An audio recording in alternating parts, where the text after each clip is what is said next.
Hello friends, welcome to our channel SP world. நம்ம இன்றைக்கி என்ன பார்க்க போகிறோம்னா சீடை எப்படி செய்கிறதுன்னு பார்க்கலாமா. அதுக்கு ஃபஸ்ட் நம்ம கேஸ் ஆன் பண்ணிக்கலாம். கேஸ் வந்து எப்போவுமே லோ ஃப்ளேமில் தான் இருக்கணும். இந்த மாதிரி நம்ம ஃபஸ்ட் டைம் ஸ்டார்ட் பண்ண போகிறோம் அப்படின்னா, இன்கேஸ் நான் ஃபஸ்ட் டைம் தான் வந்து ட்ரை பண்ணேன், ரொம்ப நல்லா இருந்துச்சு. ஃபஸ்ட் டைமே இந்த அளவுக்கு வரும்னு எதிர்பார்க்கல. நம்ம லோ ஃப்ளேமில் வச்சுட்டு கடாயில் வந்து 1 கப் அளவுக்கு, அதாவது 1 டம்ளர் அளவுக்கு அரிசி மாவு எடுத்துக்கலாம். அரிசி மாவு எடுத்துகிட்டு கடாயில் போட்டுட்டு நல்ல ஒரு அரோமா வர வரைக்கும் வறுக்கணும். கலர் மாறக்கூடாது. நம்ம வந்து வறுத்துட்டே இருக்கும்போது நம்மளுக்கு அந்த அரோமா நம்மளுக்கு வந்து தெரியும், இந்த அளவுக்கு வந்து நம்மளுக்கு வந்திருக்கு அப்படின்னு சொல்லிட்டு. இது நான் வந்து ஃபஸ்ட் டைம் ட்ரை பண்ணேன். இந்த அளவுக்கு வரும்னு சொல்லிட்டு நான் எதிர்பார்க்கவே இல்லை. ஸோ ரொம்ப எக்ஸைட்மெண்ட்டாக இந்த டிஷ் நான் செஞ்சுட்ருந்தேன். ஸோ நல்லா வறுத்துட்டு இப்போ நமக்கு அந்த ஃப்ளேவர் வந்து தெரியும் எப்படி வந்திருக்கு அப்படின்னு சொல்லிட்டு. ஸோ அது வந்த உடனே என்ன பண்ணலாம் அப்படின்னா, செக் பண்ணிவிட்டு நம்ம ஒரு தனியாக ஒரு தட்டில் வந்து அதை மாற்றிக்கலாம். சூடு ஆறட்டும். நல்லா ஸ்ப்ரெட் பண்ணி விட்டுட்டு நம்ம வந்து ஃபேன் காற்றுல கூட வந்து வச்சுக்கலாம். ஆனால் பறந்துடும் ஃபேன் காற்றுல வச்சா. ஸோ ஃபேன் காற்றுல இல்லாமல் வச்சுக்கலாம். அதே டம்ளர் அளவில் பாதி அளவு வந்து உளுந்து எடுத்திருக்கேன். உளுந்து வந்து நல்லா வறுத்துட்டு அது தீயக்கூடாது, நல்லா வறுக்கணும். இந்த அளவுக்கு ப்ரௌனிஷாக ஆனதுக்கப்புறம் என்ன பண்ணலான்னா, இதையே நம்ம தனியாக எடுத்து வச்சிடலாம். கேஸ் ஆஃப் பண்ணிவிட்டு தனியாக எடுத்து வச்சாச்சு. இப்போ தனியாக எடுத்த உடனே இந்த சூடு ஆறட்டும். நம்ம இதையும் ஆற விடலாம்.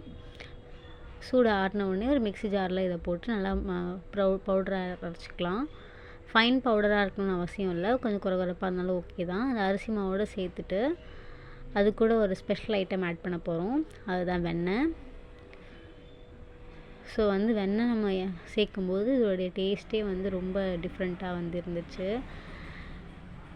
ஸோ வந்து தேவையான அளவுக்கு உப்பு போட்டுக்கலாம். நான் வந்து 1/2 ஸ்பூன் அளவுக்கு உப்பு போட்டிருக்கேன். அது கூட நம்ம கொதிக்க தண்ணி, சுட தண்ணி எடுத்து ஊற்றிக்கலாம். ஊற்றிட்டு கை பொறுக்கிற அளவுக்கு வந்தோடனே நம்ம வந்து பிசைய ஆரம்பிச்சிடலாம். ஸோ நான் வந்து பிசைஞ்சிட்டேன். பிசையும் போது வீடியோ எடுக்க மறந்துட்டேன்.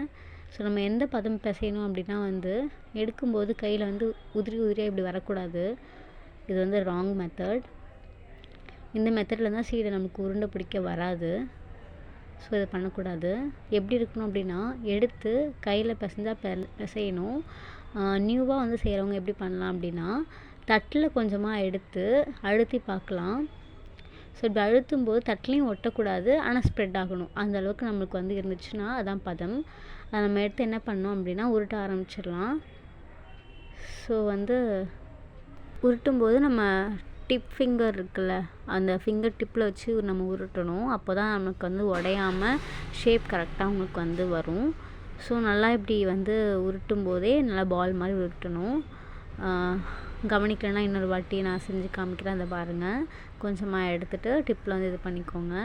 உங்களுக்கு வந்து ஒட்டுற மாதிரி இருந்துச்சு அப்படின்னா வெண்ணெய் இல்லைனா வந்து நெய் கூட நம்ம வந்து அந்த டிப்பில் வந்து அப்ளை பண்ணிக்கலாம். ஸோ இந்த மாதிரி நம்ம பண்ணும்போது அந்த உருண்டை வந்து என்ன பண்ணுவோம்னா உடைக்காமல் நம்மளுக்கு வந்து கிடைக்கும். உடஞ்சிருச்சு, விரிசல் விட்ட மாதிரி இருந்துச்சு அப்படின்னா நம்மளுக்கு வந்து அது நல்லா இருக்காது. ஸோ இது பண்ணிவிட்டு ஒரு பின் அப்படி இல்லைனா வந்து ஒரு ஊசி எடுத்துக்கலாம். நான் நியூவாக ஒரு பின் எடுத்திருக்கேன். அதில் நம்ம குத்தி வந்து எடுத்துட்டோம் அப்படின்னா அந்த ஒரு சின்ன ஓட்டை இருக்குல்ல, இது நம்ம வந்து போட்டுட்டோம் அப்படின்னா சீடை வந்து எண்ணெயில் போடும்போது நம்மளுக்கு வெடிக்காமல் கிடைக்கும். ஸோ வந்து லோ ஃப்ளேம்லேயே வந்து நம்ம வச்சுட்டு எண்ணெய் ஊற்றிட்டு நம்ம ஒன்றா சீடை போட ஆரம்பிச்சிடலாம். சீடை நம்ம போட ஆரம்பித்த உடனே நம்மளுக்கு அந்த தனித்தனியாக போடும்போது நம்மளுக்கு இது ஒன்றும் இதுவாகாது. 1 மினிட் வெயிட் பண்ணிவிட்டு நம்ம எடுக்கும்போது தனித்தனியாக வந்துடும்.